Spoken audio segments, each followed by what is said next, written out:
Starting में हम अपनी फीमेल लीड वांग वांग को देखते हैं जो वेडिंग ड्रेस में होती है। वो खुद को मिरर में देखकर सोचती है कि इस दिन के बाद सब कुछ खत्म हो जाएगा। वायांग इस शादी के लिए सबसे सुटेबल कैंडिडेट है। वायांग वांग वांग का फियांसी था। वो मिरर में देखती है कि उसकी ड्रेस पीछे से थोड़ी खुली हुई थी। तभी वहाँ हमारा मेल लीड गाओयान आ जाता है और लाइफ स्टार्ट करने लगता है, जिससे वांग डर जाती है और चिल्लाने वाली होती है, लेकिन वो उसे पकड़ लेता है और उसका मुंह पर हाथ रख देता है और बोलता है, वांग तुम चौंक गई क्या? वांग उसे दूर होकर बोलती है, तुम यहाँ क्या कर रहे हो? तो वो बोलता है, तुम्हें अभी भी मैं याद हूँ। फिर वो उसके चिन पकड़कर बोलता है, हमारे वादे को भूल गई क्या? फिर हम दोनों के बचपन के सीन को देखते हैं, जिसमें वांग बोलती है, कहाँ यार, मैं सिर्फ अभी तुम्हारी बीवी होंगी।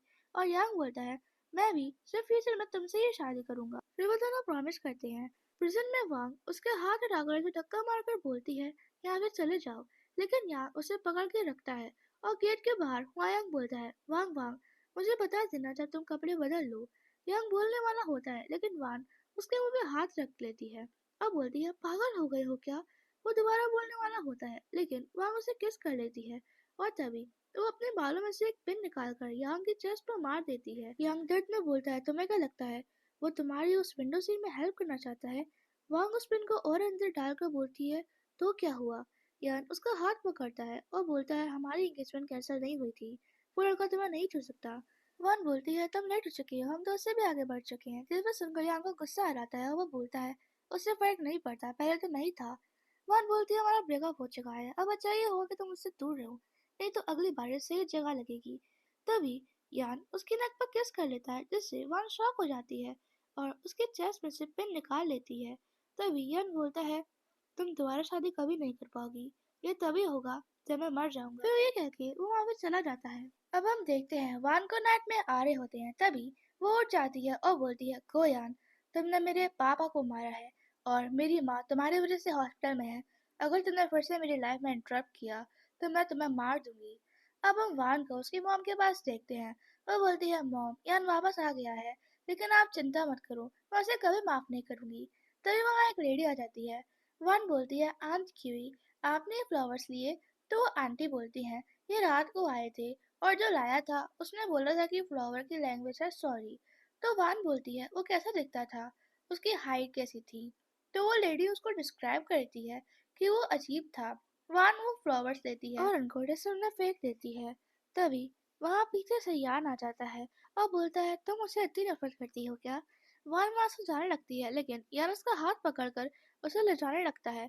वान मना करती है, लेकिन वो उसे कार में फेंक देता है और खुद आने के बाद वो गेट लॉक कर देता है। वान चिल्लाती है कि तुम क्या कर रहे हो? यान उसे जबरदस्ती करने लगता है और बाहर के लोग कार को तो देखकर गलत समझ लेते हैं।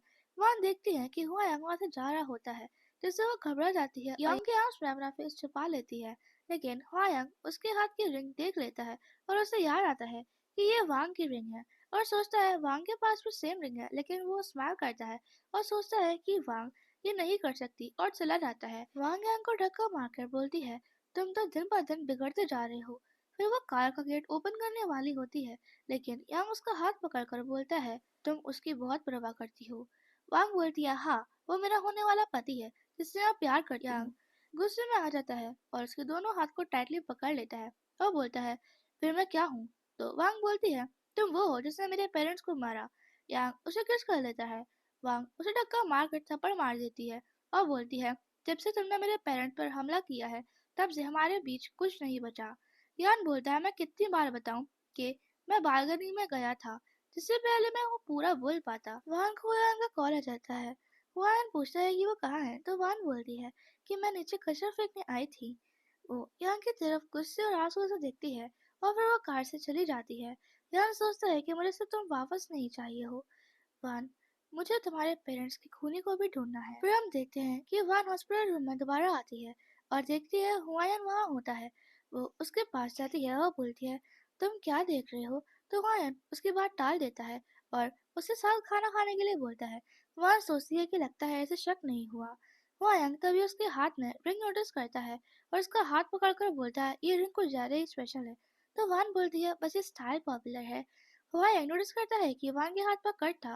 वो पूछता है कि वो कैसे हुआ और फिर बोलता है कि मैं इस पर दवा लगा देता हूँ। फिर वो वहाँ से चला जाता है और थोड़ी देर बाद दवा के साथ आता है और वांग के हाथ पर दवाई लगाने वाला होता है।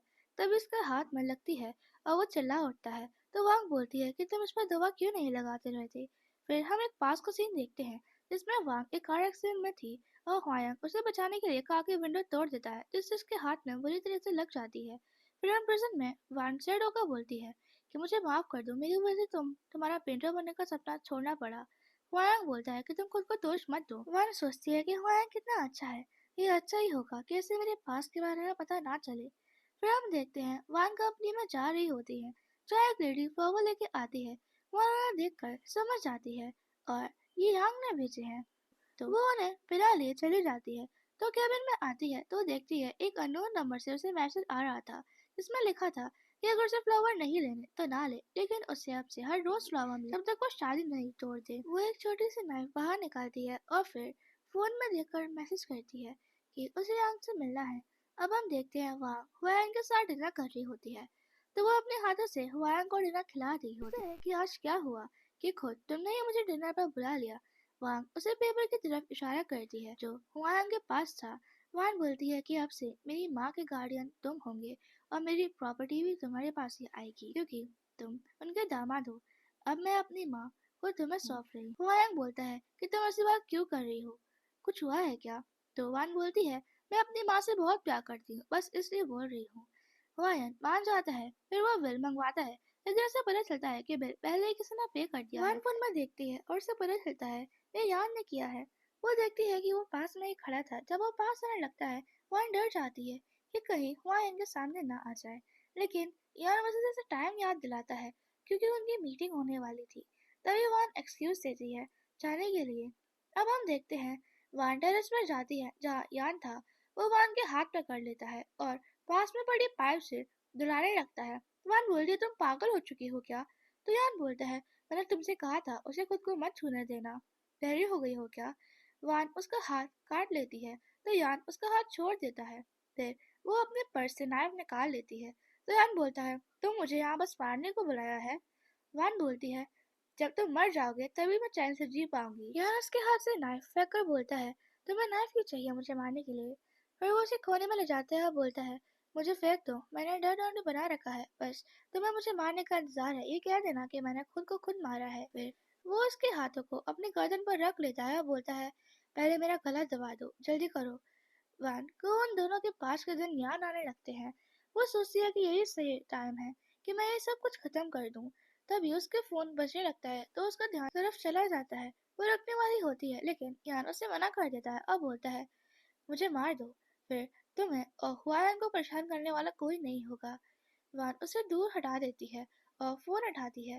दूसरी साइड से हुआन बोलता है कि डॉक्टर ने कॉल आया था कि तुम्हारी मम्मी की हालत खराब हो रही है। अब हम देखते हैं वान कार में स्माइल करती हुई जा रही होती है।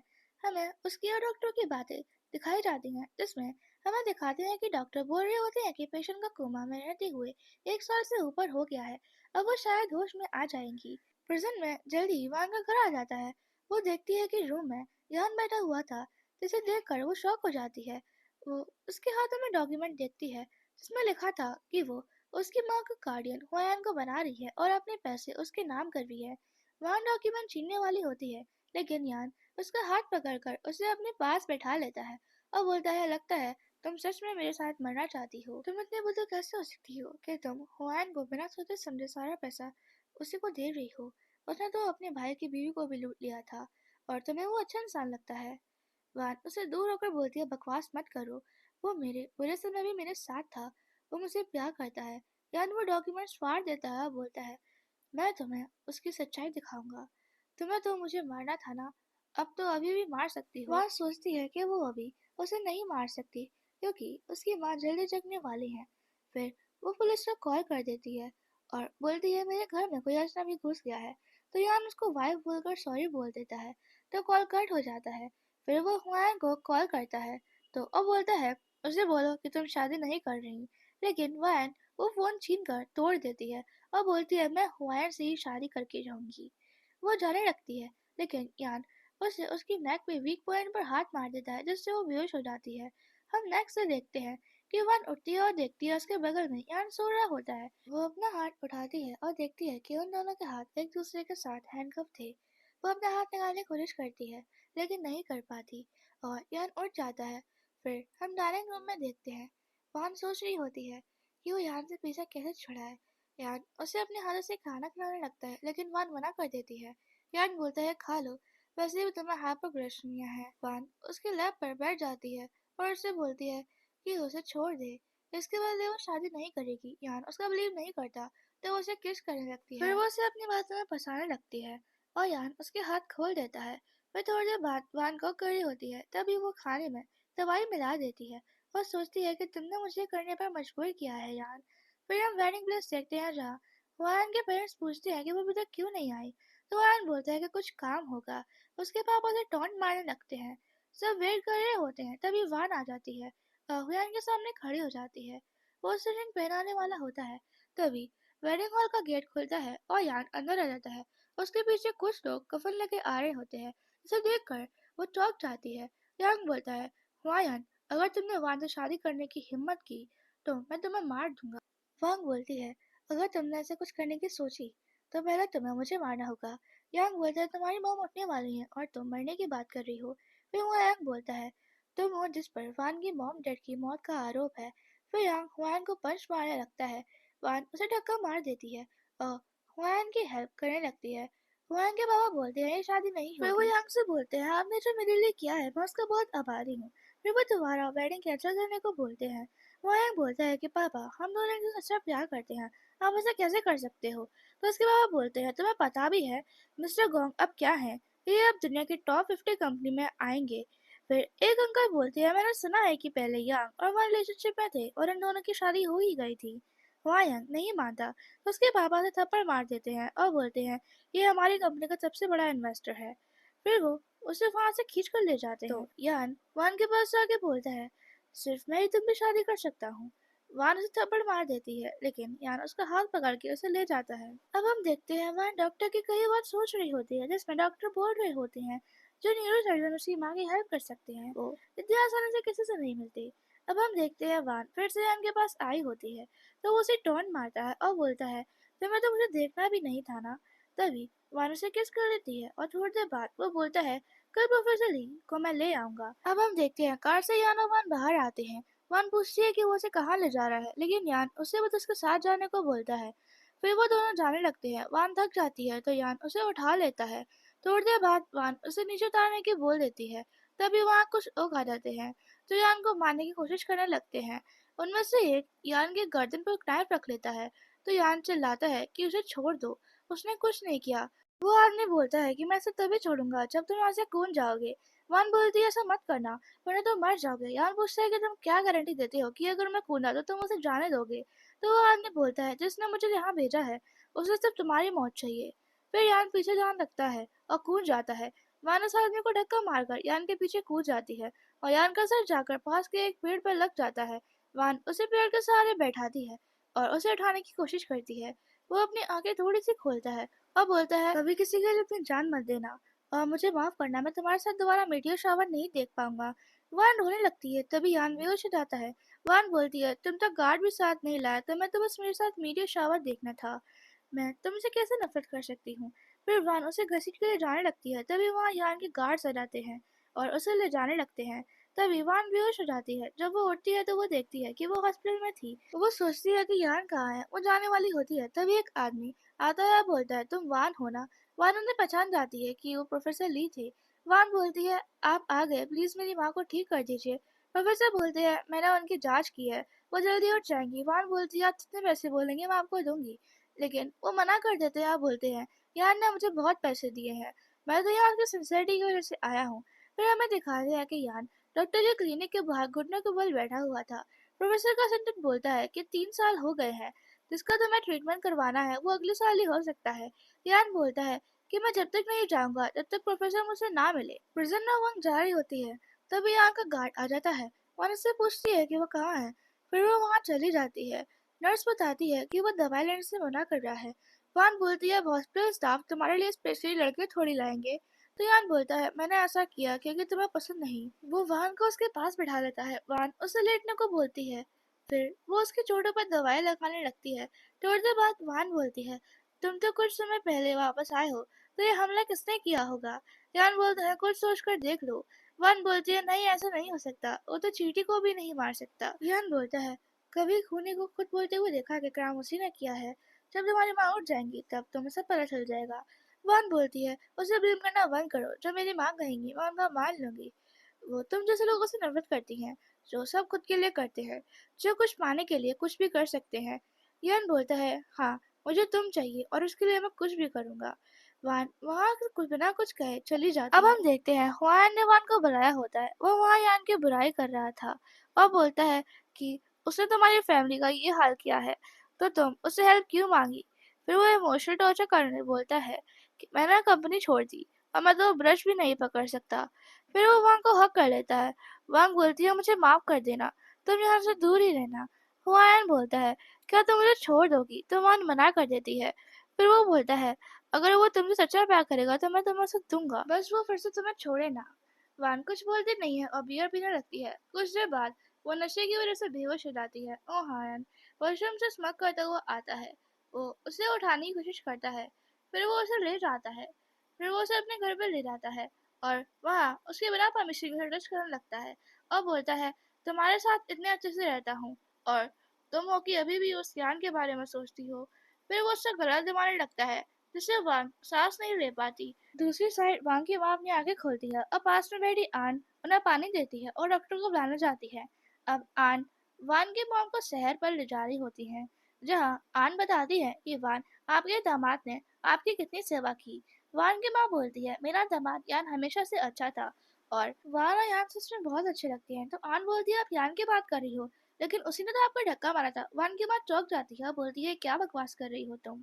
तो आन बताती है कि वांग ने आन से ब्रेकअप कर लिया इंसिडेंट की वजह से और यांग ने वान और हुआंग की शादी में बहुत हंगामा मचाया था। हुआंग का नाम सुनकर वो और चौंक जाती हैं और बोलती हैं ऐसा नहीं हो सकता, मुझे अपना फोन दो। आन अपना फोन देती है तो वो कॉल करती है, लेकिन कॉल हुआंग उठाता है और वांग की माँ बोलती है कि मैं उठ गई बेटा, हॉस्पिटल आओ मुझे तुमसे कुछ बताना है। आन वांग की माँ को वहाँ छोड़ जाती है ब्लैंकेट लेने के लिए। उसकी माँ फिर से वांग को कॉल करती है और कहती है प्लीज बेटा, मुझे तुम्हें बताना है कि उस दिन मुझे मारने की कोशिश करने वाला या नहीं वायन था, उसने मुझे रोप से बांध दिया था। तब तक यान आया, तब तक रोप कट चुकी थी। पास में ही हुआन ये सब सुनता हुआ आ रहा होता है और पीछे से आके वो उनके मुंह पर हाथ रख देता है और उन्हें पुश कर देता है।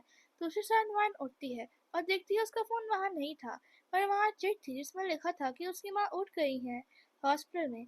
यान आता है और देखता है कि वान की माँ वहाँ नहीं थी। तो वो नर्स से पूछता है कि वो कहाँ गई है, तो नर्स ने बताती है कि वो धूप लेने गई है। तो यान वहाँ से भागता भागता जाता है, लेकिन उसे वहाँ कहीं नहीं मिलती। तभी वो देखता है कि वो पास में पड़ी हुई थी और उनके चोट लग गई थी। वहाँ वान आ जाती है और ये देख लेती है। वो यान को धक्का मार देती है, बोलती है फिर से तुम हो। अब वान की मॉम ऑपरेशन रूम में होती है और वान रो रही होती है। यान बताता है कि जब वो वहाँ पहुंचा था तब वो वहाँ बेहोश पड़ी हुई थी। वान बोलती है मुझे ये बताओ, जब भी मेरी माँ को चोट लगती है तुम वहाँ कैसे होते हो। वहाँ हुआयन आ जाता है और उन दोनों की वजह सुन रहा होता है। वान बोलती है चले जाओ, मेरी माँ तुम्हें देखना भी पसंद नहीं करेंगी। हुआयन बोलता है तुम्हें सुनाई नहीं दे रहा क्या, चले जाओ। यान उसे पंच मारता है और वो गिर जाता है और बोलता है ये तुमने ही किया है ना, ताकि तुम्हारा सच बाहर ना आए। हुआयन बोलता है तुम्हारे पास सबूत क्या है। वान यान को धक्का मार देती है और बोलती है हुआयन पर ब्लेम लगाना बंद करो। तभी डॉक्टर बाहर आ जाते हैं और बोलते हैं पेशेंट ठीक है, चिंता की बात नहीं है। और बोलते हैं पेशेंट को यान और वान तुम दोनों को देखना है।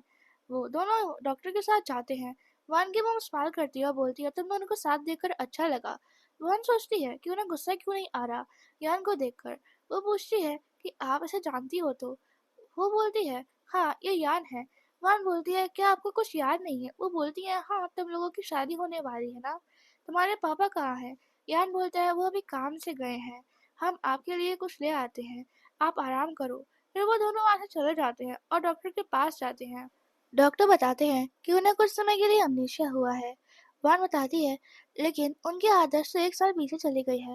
डॉक्टर बोलते हैं कि ब्रेन को कुछ टाइम लगेगा, अगर वो किसी ऐसी चीज को देख ले जिनसे उनको कुछ याद आ जाए तो उनकी मेमोरी तुरंत वापस आ जाएगी। वान हुआन का हाथ पकड़कर बोलती है तुम मेरी मॉम को जाकर क्यों नहीं देखते। हुआन बोलता है कंपनी में कुछ अर्जेंट काम है तो मुझे उसे संभालना होगा पहले। यान उसे झूठ के लिए टॉन्ट मारता है।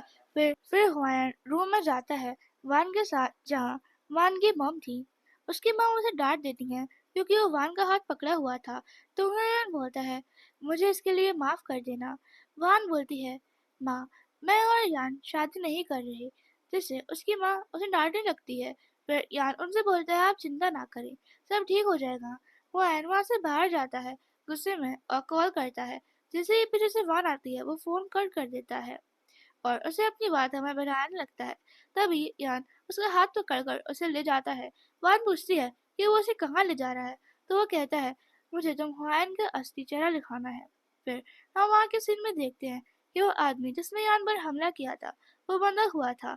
यान उसे पूछता है कि तुम्हें हुआयन ने भेजा है तो वो मना कर देता है। बोलता है, इन्होंने ये मुझसे कहा कि मुझे ज्यादा पैसे देंगे अगर मैं किसी और पर इल्जाम लगाऊं तो। यान उसका गला पकड़ लेता है। ये सब देखकर वान वहाँ से चली जाती है। वो कार से जाने वाली होती है लेकिन यान उसकी कार के सामने खड़ा हो जाता है। जब वो नहीं मानता, वान कार फुल स्पीड से उसकी साइड से ले जाती है। अब वो अपनी माँ को घर ले जाने आई होती है लेकिन वो मना कर देती हैं और कहती हैं कि वो बस यान के साथ घर जाएंगी। तो वो यान को कॉल करती है। अब यान उन्हें कार में ले जा रहा होता है। तभी कार के ब्रेक फेल हो जाते हैं तो यान उन दोनों से कार से कूदने को बोलता है पर वान की वो मना कर देती हैं। लेकिन वान जिद करती है और फिर वो दोनों कार से कूद जाते हैं। दूसरी साइड एक जगह कार जाकर टकरा जाती है। यान उस कार से लड़खड़ाता हुआ बाहर आता है। वान उसके पास भागती हुई जाती है। तभी यान बोलता है, मैं सच में तुमसे कभी झूठ नहीं बोला। और फिर वो बेहोश हो जाता है। वो हॉस्पिटल में उठता है और तुरंत वान को गले लगा लेता है। डॉक्टर बताते हैं कि वो ठीक है, बस आराम की जरूरत है और चले जाते हैं। फिर यान को कॉल आता है और उसके बॉडीगार्ड बताते हैं कि ब्रेक फेल हो किया गया था। ये बात यान वान और उसकी माँ को बताता है और बोलता है, सेफ्टी के लिए आप दोनों मेरे घर पर रहो। वान मना करती है लेकिन उसकी माँ उन्हें डांट देती है। यान के घर पर अब वान अलग रूम की तरफ जा रही होती है। तभी उसकी माँ बोलती है, तुम दोनों शादी होने वाली है, तुम लोग एक ही रूम में सो जाओ। वान मना करती है तो वो बहुत गुस्सा करने लगती है जिसकी वजह से वान मान जाती है। अब नेक्स्ट डे हम देखते हैं वान की मम कॉरिडोर में खड़ी होकर नीचे वान को देख रही होती हैं। तभी पीछे से हुआयन आता है और उनको धक्का मारने वाला होता है क्योंकि उसे डर था कि कहीं उनकी आदर्श वापस न आ जाए। वो उन्हें धक्का मारने वाला होता है लेकिन वो साइड हो जाती हैं जिसकी वजह से उसका हाथ एक रेलिंग में लग जाता है। और तभी यान वहाँ आ जाता है और उसे मारने लगता है। फिर वान वहाँ आकर उसे टोक देती है। यान सारी सिचुएशन बताता है। वान की वहाँ बोलती है, जब मैं मुड़ी तो हुआयन मेरे पीछे था। तभी हुआयन बोलता है, मैं तो बस उनके ऊपर से स्पाइडर हटा रहा था। वान यान से बोलती है, तुम हमेशा हुआयन पर शक करना बंद करो। यान बोलता है, ये मेरा विला है। तो वान बोलती है, ठीक है, फिर मैं अपनी माँ को ले जा रही हूँ। लेकिन यान मना कर देता है और बोलता है, मैं खुद घर से चला जाता हूँ। फिर हम देखते हैं बर्फ पड़ रही होती है और वो बाहर खड़ा हुआ होता है। वान की माँ उससे बोलती है कि उसे अंदर बुला लो। तो वान बोलती है वो उसकी मर्जी है, उसे जो करना है करने दो। थोड़ी देर बाद वो दोबारा विंडो से देखती है, फिर वापस बेड पर चली जाती है। तभी यान विंडो से अंदर आ जाता है। वो उससे पूछती है कि उसे क्या चाहिए, तो वो कुछ बोलता नहीं है और बेहोश हो जाता है। अब वान उसे दवाई दे रही होती है लेकिन वो मना कर देता है। जब वो खा लेता है तो वान जाने लगती है लेकिन यान उसे रोक देता और फिर वो उसे किस कर लेता है। फिर हम देखते हैं वान अपनी माँ से बात कर रही होती है। हम देखते हैं कि उसका एक खबरी उसे बताता है कि हुआई ने एक नया ड्रग लिया है और उसके साइड इफेक्ट डेंजरस है। अब हम रात को देखते हैं वान की माँ अपने रूम में आती है और देखती है यान वहाँ था। वो उनसे बोलते हैं, मुझे पता है कि तुम नाटक कर रही हो। जिससे वान की माँ घबरा जाती हैं। वो बोलती हैं कि तुम क्या बोलना चाह रहे हो। यान बोलता है, जो कैंडल वहाँ रखी हुई है वान ने रखवाई है और खतरनाक है। तुम मेरे लिए कुछ कर सकती हो क्या? सिर्फ हम ही हुआयन को पर्दाफाश कर सकते हैं। वो पूछती है कि उसे क्या करना होगा। नेक्स्ट डे वान अपनी माँ को वापस हॉस्पिटल ले जा रही होती है। अब हम देखते हैं वान मास्क पहनकर उसी रूम में आता है जहाँ पर पहले वान की माँ रहती थी। वो बोलता है कि इस बार तुम मुझसे नहीं बच पाओगी। फिर वो नाइफ को मारने वाला होता है जहाँ पर उसे लगता है कि वान की मॉम होती है। तभी लाइट ऑन हो जाती है और वान पीछे से बोलती है, तुम कौन हो और यहाँ क्या कर रहे हो? तभी बेड पर से यान उसे लात मार देता है और गार्ड्स आ जाते हैं और उसे पकड़ लेते हैं। जब वान उसका मास्क हटाती है तो वो चौंक जाती है कि वो सच में हुआयन वो था। बोलती है, तुमने ही मेरे पेरेंट्स को मारने की कोशिश की। तो वो बोलता है, तुम सबको तो मर ही जाना चाहिए। फिर वो गार्ड्स हुआयन को ले जाते हैं और तभी यान बेहोश हो जाता है क्योंकि वो उस जहरीले कैंडल के पास ही था। वो हॉस्पिटल में उठता है। उसके गार्ड उसे बताते हैं कि हुआयन पुलिस स्टेशन से भाग गया। और मैंने गार्ड्स को बुला भेज दिया है और उन दोनों को कुछ नहीं होगा। उसे पता चलता है कि वो 3 दिन से सो रहा था। तभी वहाँ वान की मॉम आ जाती हैं उसके लिए लंच सर्व करने के लिए। यान उनसे पूछता है कि वान क्यों नहीं आई, तो वो बताती हैं कि वो बिजी रहने लगी है आजकल। जिसे सुनकर वो सैड हो जाता है। पूरा दिन बीत जाता है, वो वान के मैसेज आने का इंतजार करने लगता है, लेकिन वो नहीं आती। दूसरी साइड वान बहुत बिजी होती है। वो सोच रही होती है कि मैंने यान को कितना हर्ट किया है, मैं तो उसके प्यार करने के लायक भी नहीं हूँ।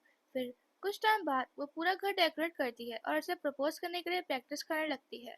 वो वाइन पीती है, तभी यान वहाँ आ जाता है। वो उसे हक कर लेती है और माफी मांगने लगती है। फिर वो दोनों एक दूसरे को किस कर लेते हैं और बाहर से हुआन टेलीस्कोप से देख रहा होता है। नेक्स्ट डे वान अपने ऑफिस में होती है, तभी उसे मैसेज आता है कि आज रात वो और यान दोनों मारे जाएंगे। फिर हम देखते हैं यान वान को प्रपोज करने के लिए लाया होता है। वो दोनों रोड के साइड होते हैं और एक दूसरे को किस कर रहे होते हैं। तभी एक कार फुल स्पीड में उनकी तरफ आती है। यान वान को टक्कर मार देता है और कार उससे बिल्कुल पास से निकल जाती है, लेकिन उसके हाथ में लग जाती है। अब हम देखते हैं वान कहीं बंधी हुई थी और हुआयन यान को बुरी तरह से मार रहा होता है। तभी उसकी आंखें खुलती हैं और उसे पता चलता है कि वो बस सपना था। यान भी उठ जाता है। वो बोलती है, मुझे लगता है हुआयन अभी भी हमारा पीछा कर रहा है। यान बोलता है, वो मुझ पर छोड़ दो। अब हम देखते हैं वान जा रही होती है, तभी उसे लगता है कि कोई उसे फॉलो कर रहा है। वो चुप जाती है और जब देखती है तो कोई नहीं होता। तभी हुआयन उसे पकड़ लेता है और दूसरी साइड यान को पता चलता है कि वो ऑफिस से कब की निकल चुकी है। नेक्स्ट सीन में वान एक चेयर पे बंधी हुई थी और हुआयन उसके बाल पकड़ लेता है। वान बोलती है, तुम ऐसा क्यों कर रहे हो? हुआयन बताता है कि मेरे रियल पापा को तुम्हारे पापा ने मारा है। अगर वो ना होते तो मैं कभी अनाथ नहीं होता। वो वान को मारने लगता है, तभी यान आ जाता है। वान उससे पैरों पर गिरने को बोलता है, फिर वो उसको पास में आने को बोलता है। वान यान की आंख पर नाइफ मार देता है। वान बोलती है, तुम्हें मुझसे बदला लेना है तो मुझसे लो, उसे हर्ट मत करो। तो वान बोलता है, अगर इसने शादी में दखल ना दी होती तो अब तक मैं तुम्हारी जिंदगी बर्बाद कर चुका होता। यान बोलता है कि तुम आज जिंदा नहीं बच सकते। वायन आसपास देखता है और बोलता है, आज मैं मरूंगा तो तुम्हें लेकर। फिर वो उसे नाइफ मारने वाला होता है, लेकिन यान उसका हाथ पकड़ लेता है और नाइफ फेंक देता है। फिर वो वान को खोलने लगता है, जब तक वायन भाग जाता है। अब हम देखते हैं वान और यान की वेडिंग हो रही होती है। वो स्माइल करती है जब यान अंदर आता है। वो उससे पूछती है कि तुम यहाँ कैसे आए। तभी उसे नेकलेस दिखाता है और उसे पहना देता है। वान पूछती है, आज के बाद सब ठीक होगा ना? यान उसे रीअश्योर करता है और कुछ देर बाद वान और यान की वेडिंग शुरू हो जाती है। सब बहुत खुश होते हैं। तभी वायन आ जाता है, लेकिन यान उसे इग्नोर करता है और वान को रिंग पहनाने लगता है। तभी वान अपनी शर्ट खोल लेता है। वो टाइम बम पहना हुआ था। सब डर जाते हैं और चौंकने लगते हैं। वान बोलती है, तुम इतने सारे जाने नहीं ले सकते।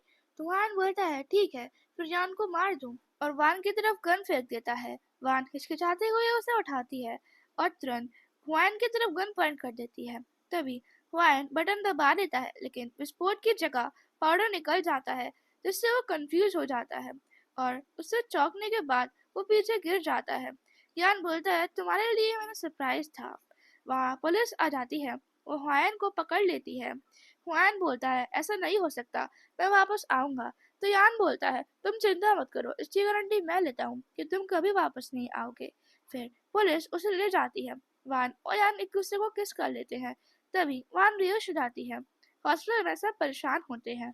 वान की मां रोने लगती है और बोलती है, कहीं ये सब उस वायन ने ही तो नहीं किया। यान बोलता है, नहीं, वो सबके पीछे नहीं होगा। फिर वो सोचता है, कहीं ये वही तो नहीं जो मैं सोच रहा हूँ। तभी डॉक्टर बाहर आते हैं और उसे कंग्रेट्स करके बोलते हैं कि आप बाप बनने वाले हैं। फिर यान अंदर हॉस्पिटल रूम में वान को देखने जाता है, जो बहुत खुश होती है। यान उससे बोलता है कि मैं आज सबसे खुश हूँ। अब मैं ऐसा कुछ भी नहीं है जो मेरे पास नहीं है। फिर वो यान का हाथ पकड़कर बोलता है, पूरी जिंदगी मेरे साथ रहना, ठीक है? ये सुनकर वान के आंसू आ जाते हैं और उसे किस कर लेती है। और कुछ टाइम बाद हम देखते हैं यान किचन में बेबी को पकड़कर खाने साथ में बना रहा होता है और वान को कोई काम नहीं करने देता। वान पीछे से आती है दूध की बोतल लेके, लेकिन वो उससे छीन लेता है और उससे रेस्ट करने को बोलता है। तो यहीं पर इस ड्रामा की हैप्पी एंडिंग होती है और यही था पूरा explanation. I hope you all like it. Please like and subscribe our channel.